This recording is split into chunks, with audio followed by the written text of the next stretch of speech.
അങ്ങനെ സുബ്രു എന്തേ സുബ്രു ഞാൻ സുബ്രു സ്റ്റാച്യു ഓഫ് യൂണിറ്റിലേക്ക് നടന്നു പോയാണ്. മന്ദം സുബ്രുവിന്റെ സെക്യൂരിറ്റി ചെക്കിൽ പിടിച്ചു വെച്ച് നമ്മളങ്ങനെ സ്റ്റാച്യു ഓഫ് യൂണിറ്റിന്റെ മുമ്പിലെത്തിയിരിക്കും. നമ്മുടെ പുറകിൽ കാണുന്നതാണ് സ്റ്റാച്യു ഓഫ് യൂണിറ്റി. 100 മീറ്റർ അത്രേ ഉണ്ടാകത്തുള്ളൂ.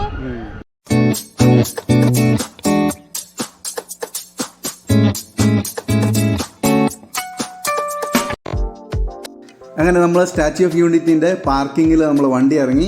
അത് കഴിഞ്ഞ് നമ്മൾ നേരെ ഇലക്ട്രിക് ഓട്ടോയിൽ നമ്മൾ സ്റ്റാച്യു ഓഫ് യൂണിറ്റിയിലേക്ക് പോവാണ്. സ്റ്റാച്യു ഓഫ് യൂണിറ്റി നിങ്ങൾക്ക് അറിയാവുന്നതാണ്. ലോകത്തിലെ ഏറ്റവും ഉയരം കൂടിയ പ്രതിമയാണ് സ്റ്റാച്യു ഓഫ് യൂണിറ്റി. അത് ഗുജറാത്തിലെ വഡോദരയ്ക്കടുത്താണ് ഇത് സ്ഥിതി ചെയ്യുന്നത്. ഞങ്ങൾ അങ്ങോട്ട് പോവുകയാണ്. ഇതിൻ്റെ ഏറ്റവും പ്രത്യേകത എന്ന് പറഞ്ഞാൽ ഡ്രൈവർ ഞങ്ങളെ പാർക്കിംഗ് ഡ്രോപ്പ് ചെയ്തു. അവിടുന്ന് 1.5 കിലോമീറ്റർ ഉണ്ട്. നമുക്ക് ബസ്സിന് പോകാം, അല്ലെങ്കിൽ ഓട്ടോയ്ക്ക് പോകാം.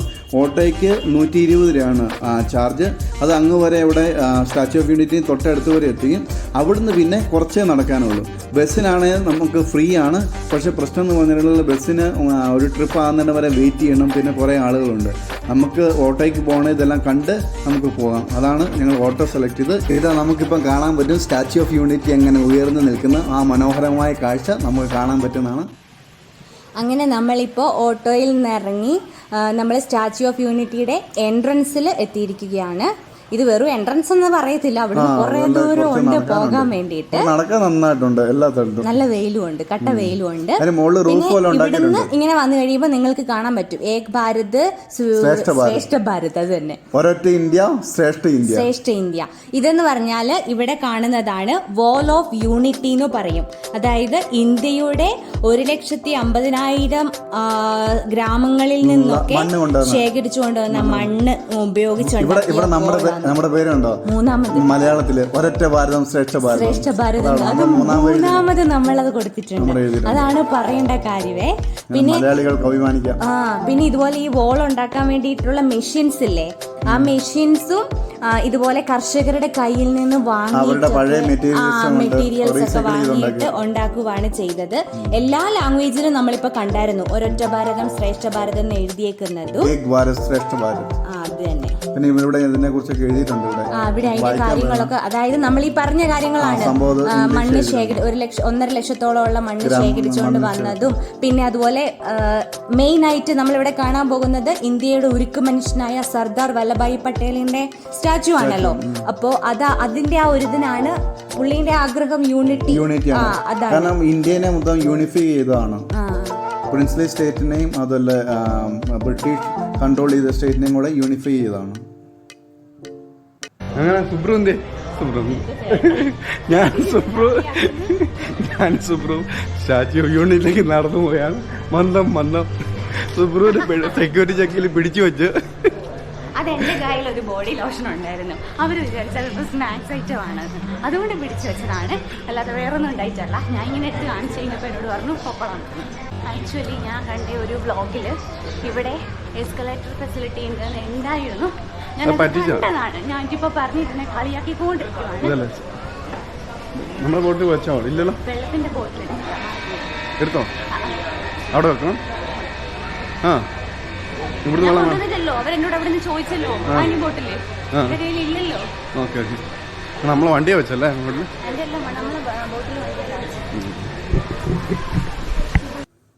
അങ്ങനെ നമ്മൾ ഇതാ ദൂരെ നിന്നും ഇന്ത്യയുടെ ഉരുക്ക് മനുഷ്യൻ സർദാർ വല്ലഭായ് പട്ടേലിന്റെ പ്രതിമ ഇവിടുന്ന് ഇത്ര വലുതാവുമ്പോ അങ്ങോട്ട് ചെന്ന് കഴിയുമ്പോ എന്ത് വലുതായിരിക്കും. വെയിൽ കൊള്ളാതിരിക്കാൻ വേണ്ടിയിട്ടായിരിക്കും ഇങ്ങനെ ചെയ്തേക്കുന്നത്. പക്ഷെ കാണാനൊരു നല്ല ഡിസൈൻ ഉണ്ട്. റൈറ്റ് സൈഡിൽ നമ്മുടെ ഡാമിന്റെ വെള്ളം എത്തിക്കുന്ന ഇതൊക്കെ ഉണ്ട്. എന്താ ഡാം? സർദാർ സരോവറോ? ഇതാണ് നമ്മൾ കാണുന്ന എസ്കലേറ്റർ. എസ്കലേറ്റർ പോലുണ്ട്. ഇന്ന് വൈകുന്നേരം അവിടെ എത്തുള്ളൂ. എന്നാലും മറ്റേടത്ത് ഇങ്ങനെ ഷൂ തന്നുണ്ടായിരുന്നല്ലോ. ഇവിടെ വീൽ ചെയറിലുള്ള പാസഞ്ചേഴ്സിന് വരെ എത്താൻ പറ്റും. അങ്ങനെ ഒരു ഫെസിലിറ്റി നല്ലൊരു കാര്യമാണ്. നമ്മളങ്ങനെ സ്റ്റാച്യു ഓഫ് യൂണിറ്റിന്റെ മുമ്പിലെത്തിയിരിക്കും. നമ്മുടെ പുറകിൽ കാണുന്നതാണ് സ്റ്റാച്യു ഓഫ് യൂണിറ്റി. 100 മീറ്റർ അത്രേ ഉണ്ടാകത്തുള്ളൂ. നമ്മളിനി അതിന്റെ പിന്നെ ഈ രണ്ട് സൈഡിലും വെയിൽ അടിക്കാതിരിക്കാൻ വേണ്ടി ഇങ്ങനെ എസ്കലേറ്ററും അതുപോലെ തന്നെ കവർ ചെയ്തിട്ടുണ്ട്. നല്ല കവർ ചെയ്തിട്ടുണ്ട്, നല്ല രസമുണ്ട് അല്ലേ? നല്ലൊരു ഭംഗിയുണ്ട്. എസ്കലേറ്ററും ഉണ്ട്, അതുപോലെ തന്നെ കവറും ചെയ്ത് വെച്ചിട്ടുണ്ട്. നമുക്ക് ഇവിടുന്ന് നല്ല വ്യൂ കാണാം, സ്റ്റാച്യു ഓഫ് യൂണിറ്റിന്റെ വ്യൂ നന്നായിട്ട് കാണാം. അതുപോലെ ഒട്ടും നടക്കാൻ പറ്റില്ലാത്തവർക്ക് വണ്ടിയുണ്ട്, പിന്നെ വണ്ടിയുണ്ട് അവിടെ വരെ എത്താൻ. പക്ഷെ ഏറ്റവും നല്ലത് ഇവിടുന്ന് ഇങ്ങനെ നടന്നു പോകുന്നതാണ്.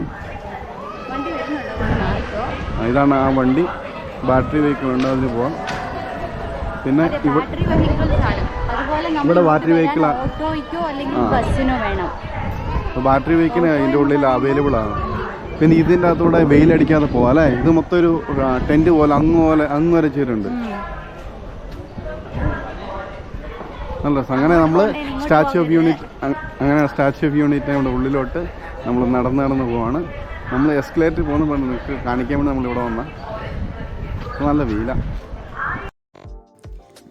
അങ്ങനെ ഫൈനലി നമ്മൾ സ്റ്റാച്യു ഓഫ് യൂണിറ്റിൻ്റെ തൊട്ട് മുൻപിൽ എത്തിയിരിക്കുകയാണ്. ഇവിടെ നിന്നൊക്കെ നോക്കുമ്പോൾ പേടിയാവുന്നുണ്ട്. എന്നാ വലിപ്പം അല്ലേ? അതിന്റെ നിന്നെ കണ്ട സുബ്രുവിനെ കണ്ട ഒരു കുഞ്ഞു മറ്റേ പെൻസിൽ വെച്ച പോലെ ഉണ്ട്. ആ കുപ്പിയും പിടിച്ചോണ്ട് നിൽക്കുന്നു. ആ കുപ്പിയാണ് നമ്മുടെ അവിടെ വെള്ളത്തിന് സാധാരണ കുപ്പി കിട്ടൂല, ഇങ്ങനത്തെ കുപ്പിക്ക് അത് വെള്ളം കുപ്പി, ആ കുപ്പിയാണ്. അങ്ങനെ നമ്മൾ സ്റ്റാച്യു ഓഫ് യൂണിറ്റിന്റെ നെഞ്ചിന്റെ ഭാഗത്താണ് വ്യൂ പോയിന്റ് ഉള്ളത്. നമുക്ക് അവിടെ നിന്നാണ് കാഴ്ചകളൊക്കെ കാണാൻ പറ്റുന്നത്. ഇത് രണ്ട് സൈഡ് ഉണ്ട്, രണ്ട് സൈഡ് വ്യൂ പോയിന്റ് ഉണ്ട്. ഒന്ന് ഡാം ഫേസിനെയാണ് ചെയ്തിട്ടുള്ളത്, പിന്നെ ഒന്ന് ഇപ്പുറത്തെ സൈഡിൽ. അങ്ങനെ രണ്ട് വ്യൂ പോയിന്റ് ആണ്. ഇപ്പൊ നമ്മൾ നിൽക്കുന്നത് ഇത് ഡാം സൈഡിലെ ഡാമിന്റെ. ഇവിടെയൊക്കെ ചെറിയ ചെറിയ കള്ളി പോലെ ഇങ്ങനെ ആക്കിയേക്കുവാ, വ്യൂ പോയിന്റ് ഡിസൈൻ ചെയ്തേക്കുവാണ്. അപ്പൊ നിങ്ങൾക്ക് നോക്കിയാൽ കാണാൻ പറ്റും. ഇത് കണ്ടില്ലേ? ഇതിലൂടെ ഇങ്ങനെ നോക്കിയാൽ നമുക്ക് ഡാമിന്റെ വ്യൂ കാണാൻ പറ്റും. നോക്കിക്കോളൂ, വെള്ളം കുറവാ. പക്ഷെ നമ്മളിപ്പോ വന്നപ്പോ പിന്നെ ഇവിടുന്ന് താഴേക്ക് നോക്കുമ്പോ നമ്മള് ലിഫ്റ്റിനാണ് വന്നത്. നമ്മൾ നിൽക്കുന്ന ഓൾമോസ്റ്റ് 140 മീറ്റർ ഉയരത്തില്ല, മൊത്തം 182 അല്ലേ? അതിൽ 140 അത്ര ഉയരത്തിൽ നമ്മൾ 182 എന്ന് പറയുമ്പോ അതിന്റെ ഉള്ളിൽ വീണ്ടും വന്നു. അതിന്റെ മേലെ നിന്നുള്ള ഹൈറ്റ് ആണ് പറയുന്നത്, ആ പ്രതിമേന്റെ ഹൈറ്റാ പറയുന്നത്. നമ്മൾ വന്ന വഴിയൊക്കെ ഇവിടെ നോക്കിയാൽ നിങ്ങൾക്ക് കാണാൻ വേണ്ടിട്ട് പറ്റുന്നുണ്ട്. ഇതിനകത്തോടെ ഇങ്ങനെ കാണാൻ പറ്റും. പക്ഷെ നല്ല പക്ഷെ നമ്മൾ ഈ ഫോട്ടോയിൽ കാണുന്ന ഇങ്ങനെ വീഡിയോയിൽ കാണാവുന്ന കാലം നമ്മൾ നേരിട്ട് കാണുന്നത് ഫീലാണ് നമുക്ക് ഈ നേരിട്ട്. നിങ്ങൾക്ക് ക്യാമറയിൽ ഇത്ര ക്ലിയർ ആയി കാണുന്നുണ്ടോ എന്ന് ഞങ്ങൾക്ക് അറിയത്തില്ല. സ്റ്റാച്യു ഓഫ് യൂണിറ്റിന്റെ വ്യൂ ഗാലറി അങ്ങോട്ടും ഒരു സ്ഥലം. ഇതാ നമ്മൾ വന്നു വഴിയല്ലേ?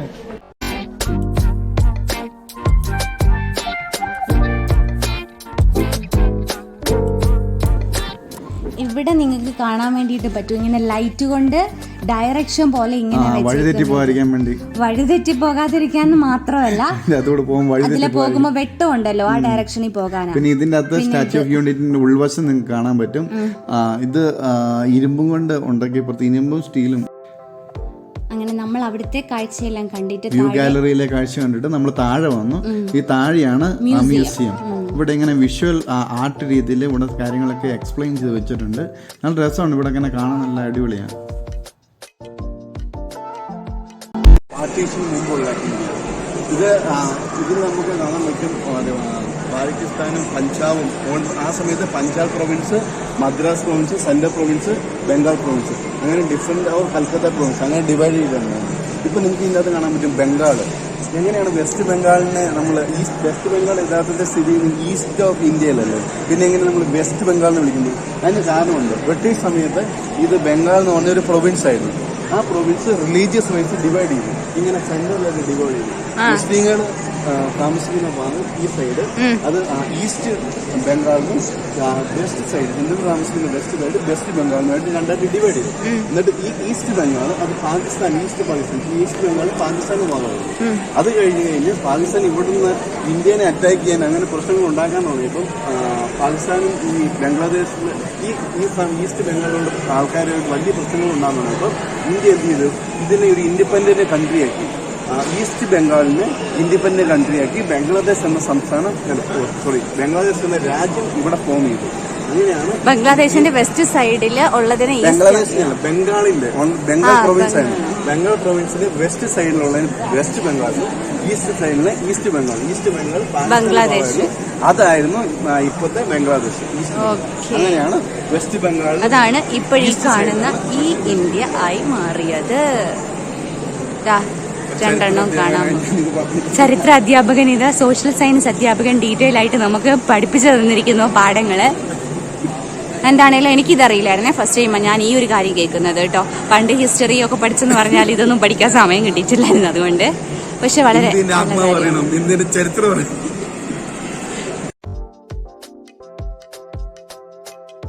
നല്ല അടിപൊളിയായിട്ടുള്ള വുഡൻ പാനലിൽ ചെയ്തേക്കുന്ന സെന്ററിലെ, ആക്ച്വലി സെന്ററിലെ പില്ലർ അല്ലേ ഇത് പില്ലറാണ്. അതാണ് ഏറ്റവും വലിയ വുഡൻ പാനലായിട്ട്. ഇത് വലുതാണല്ലേ സത്യം. ഇത് മുഴുവൻ മരത്തടിയല്ലേ അല്ലേ? ബ്യൂട്ടി ഉണ്ട്. അതുപോലെ ബോളിന്റെ മേലൊക്കെ കണ്ട ലൈറ്റും കാര്യങ്ങളും ഒക്കെ ഒരു ഇന്റീരിയർ വർക്ക് അടിപൊളിയായിട്ട്. പിന്നെ ഈ മ്യൂസിയം എന്ന് പറഞ്ഞിട്ടുണ്ടെങ്കിൽ കംപ്ലീറ്റ് ഹിസ്റ്ററി കാര്യങ്ങൾ, അതുപോലെ സർദാർ വല്ലഭായ് പട്ടേലിന്റെ ആ ഒരു ആ ജേർണി ടുവേഴ്സ് വന്ന യൂണിഫിക്കേഷൻ, അതിന്റെ സ്റ്റാർട്ടിങ് മുതൽ എൻഡ് വരെയുള്ള പ്രൊസീജിയർ എഴുതിയിട്ടുണ്ട്.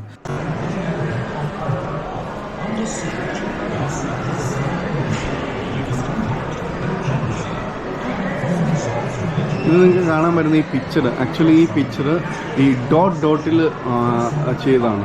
ഇത് കാണാൻ പറ്റി. ആക്ച്വലി ഇത് ഡോട്ടാണ്. പക്ഷേ ഈ ഡോട്ട് ലോങ്ങിൽ നിന്ന് കാണുമ്പോഴത്തേനും ഇത് എക്സാക്റ്റ് ഒരു പിക്ചറായിട്ട് കാണും. സർദാർ വല്ലഭായ് പട്ടേലിന് ഫോട്ടോ ആയിട്ട് ഇതിനകത്ത് കാണാം. ആക്ച്വലി ഇത് ചെയ്തേക്കുന്ന ഡോട്ട് എന്ന രീതിയിലാണ്. ഇതാണ് ടീം വർക്ക് ആൻഡ് ഡെലിഗേഷൻ. ഇവിടെ ഡീറ്റെയിൽസൊക്കെ വായിക്കാൻ വേണ്ടി എഴുതിയിട്ടുണ്ട്. ഇവിടെ ഡീറ്റെയിൽസ് ഇവിടെ ഇങ്ങനെ പ്ലെഡ്ജ് എഴുതിയിട്ട് നമ്മൾ എഴുതിയാൽ ഡിസ്പ്ലേയിൽ ഇങ്ങനെ വരും. അപ്പോൾ എല്ലാവരും ഇങ്ങനെ പ്ലെഡ്ജ് എഴുതുന്ന തിരക്കിലാണ്. നമുക്കും പ്ലെഡ്ജ് എഴുതണം. ചേട്ടായി പ്ലെഡ്ജ് എഴുതാൻ പ്രിപ്പയർ ആയിട്ടുണ്ട്, പ്രതിജ്ഞ എഴുതാൻ പ്രിപ്പയർ ആയിട്ടുണ്ട്. ചേട്ടായി ഇതാ ഇവിടെ ടൈപ്പ് ചെയ്യുന്നു. ഇതിനൊക്കെ നമുക്ക് മലയാളം നല്ലത്. നമ്മളെ സ്റ്റാച്യു ഓഫ് യൂണിറ്റിയിൽ നമ്മുടെ ട്രാവൽ അവർ ഫ്രം കേരള എന്നാണ് ഇവിടെ എഴുതുന്നത്. ആ പേരിൻ്റെ അവിടെ ട്രാവൽ അവർ ഫ്രം കേരള എന്ന് കൊടുക്കുന്നു. പിന്നെ സ്ഥലം കൊടുക്കുന്നത് കേരള. എന്നിട്ട് നമ്മൾ ചേട്ടായി എന്തെല്ലാം ടൈപ്പ് ചെയ്ത് വിടുന്നുണ്ട്. ഇപ്പം നമ്മുടെ പ്ലഡ്ജ് ഇവിടെ വരും. ഫിനിഷ് ആയി എന്നാ പറഞ്ഞത്. നോക്കിക്കോളൂ, അതാ വന്നിട്ടുണ്ട്. Traveller from Kerala. ദൈവമേ, അതിന് 35 വയസ്സാവും ട്രാവൽ അവർ. നമ്മുടെ പ്ലഡ്ജും അവിടെ വന്നിട്ടുണ്ട്. അതാ ഫസ്റ്റിൽ കിടക്കുന്നു. ഇതിങ്ങനെ ഒരു ഡിസ്പ്ലേയിൽ കൊടുത്തേക്കുന്നതാണ്. അതിൻ്റെ ആ പണികളും കാര്യങ്ങളും ഉദ്ഘാടന സമയത്ത് നരേന്ദ്രമോദി 2000 എന്ന ഉദ്ഘാടനം ചെയ്തെന്നാ പറഞ്ഞത്, 2018 അത് തന്നെ. അപ്പം അതിൻ്റെ ആ നിർമ്മാണ ഘടന, പിന്നെ അതുപോലെ വലിപ്പം കാണിച്ചേക്കുന്നത്, ഇപ്പം നിലവിലുള്ളതിലെ വലിപ്പത്തിൽ ഏറ്റവും കൂടുതലുള്ള ഇതുള്ളതെന്ന് പറഞ്ഞാൽ നമ്മുടെ സ്റ്റാച്യു ഓഫ് യൂണിറ്റിക്കാണ്. രണ്ടാമത് ചൈനയിലുള്ള സ്പ്രിംഗ് ടെമ്പിളിനാണ്, ബുദ്ധ ടെമ്പിളിനാണ്. അപ്പം അതിനേക്കാളും 30 മീറ്റർ ഹൈറ്റ് ഉണ്ട് നമ്മുടെ ഇതിന്. അങ്ങനെ ഞങ്ങൾ അവിടുന്ന് പുറത്തേക്ക് ഇറങ്ങി. ഇനി നമുക്ക് കാണേണ്ട കാര്യം എന്ന് പറഞ്ഞിട്ടുണ്ടെങ്കിൽ, നമ്മൾ ഈ ഉള്ളിൽ കയറി കണ്ടു, പുറത്തുനിന്ന് കണ്ടതേ ഉള്ളൂ. ഇനി നമ്മൾ സർദാർ വല്ലഭായ് പട്ടേലിൻ്റെ കാൽപാദത്തിങ്കൽ ചെന്നിട്ട് അവിടുത്തെ കാഴ്ചകൾ കാണാൻ വേണ്ടി പോവുകയാണ്. അങ്ങനെ എസ്കലേറ്ററിലേക്ക് മുകളിലോട്ട് പോകുന്നു. ഈ അവിടെ നിന്ന് കാണുമ്പോൾ പേടിയാണ്. എന്നാ ഹൈറ്റ് ആണ്. അയ്യോ, ഓടി വായാലും കൂട്ടാൻ പോകുന്നു. നാട്ടുകാർ ഓടി വായ എന്നെ കൂട്ടാൻ പോകുന്നു.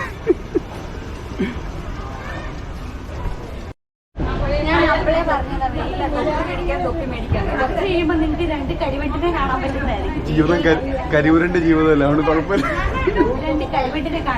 ഇപ്പൊ നിങ്ങൾ വേണേ ശരിക്കും കണ്ടോ, പുതിയ ഡ്രസ്സൊക്കെ മേടിച്ചിട്ട് ചുമ്മാ കരിവണ്ടായല്ലോ ദൈവം.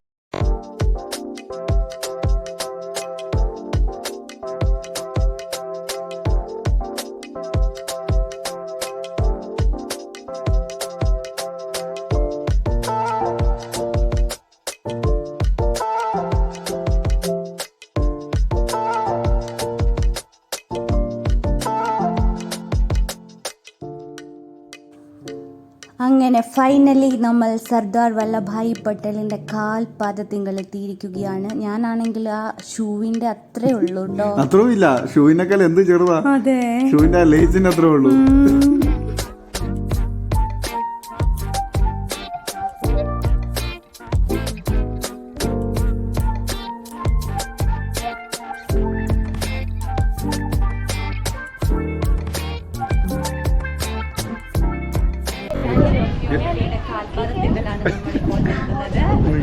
നോക്ക്, ചെരുപ്പിന്റെ കെട്ടേക്കുന്ന തുന്നലില്ലേ, അതിന്റെ പോലും വലിപ്പം നമുക്കില്ല. ഇത് ഷൂവിന്റെ താഴത്തേതാണ്, ഏറ്റവും താഴത്തെ ഇത്. അത്രയും വലിപ്പമുള്ളൂ ഇവിടെ ഓരോരുത്തരെ. മനുഷ്യൻ എത്രയോ ചെറുതാണെന്ന് ഇവിടെ നിന്ന് മനസ്സിലാവും. നമ്മൾ എത്രയോ ചെറുതാണ്. ഇതൊക്കെ ഈ ആ ചെരുപ്പിന്റെ ഏറ്റവും താഴത്തെ അതും അത്രയേ ഉള്ളൂ നമ്മൾ സൈസ്. ഇതുണ്ട് ഒരു മറ്റേ തുന്നൽ വരെ ഈ സൈസാണ്. നമ്മൾ എത്രയോ ചെറുതാണെന്ന് മനസ്സിലാക്കണേൽ ഇങ്ങനെയുള്ള വലിയ സംഭവങ്ങളിൽ വന്ന് നിന്ന് നോക്കണം. ഇവിടെ നല്ല കാറ്റുണ്ട്. ഇവിടെ ഇതിൻ്റെ എവിടുന്ന് നമുക്ക് വ്യൂ ഉണ്ട്.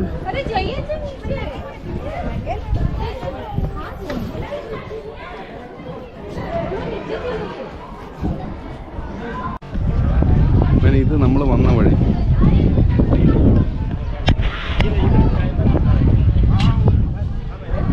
ഇത് നമ്മളിങ്ങനെ നടന്നു വന്ന വെയിൽ കൊള്ളാതിരിക്കാൻ വേണ്ടി ഇങ്ങനെ സർദാർ വല്ലഭായ് ഡാമിൻ്റെ ഭാഗം.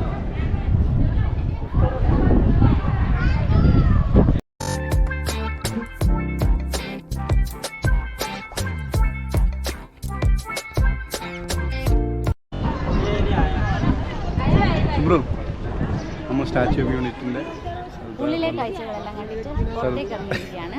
ഞാൻ ഈ കളിക്കില്ലേ, എനിക്ക് വെയിൽ കൊണ്ടിട്ട് തലവേദന സർദാർ വല്ലഭായ് പട്ടേലിന് കാൽപാദത്തിന് താഴെ പറയാതിരിക്കാൻ പറ്റില്ല. താഴെ ഇതിന് പേടിയാണ്, നോക്കാൻ പറ്റില്ല, കണ്ണ് കിട്ടുന്നില്ല. നമ്മൾ പുറകിലിതാ വാക്കുകൾ കൊണ്ട് പറഞ്ഞാലൊന്നും അതിന്റെ ഫീലിങ്സ് കിട്ടത്തില്ല, വന്ന് കാണണം.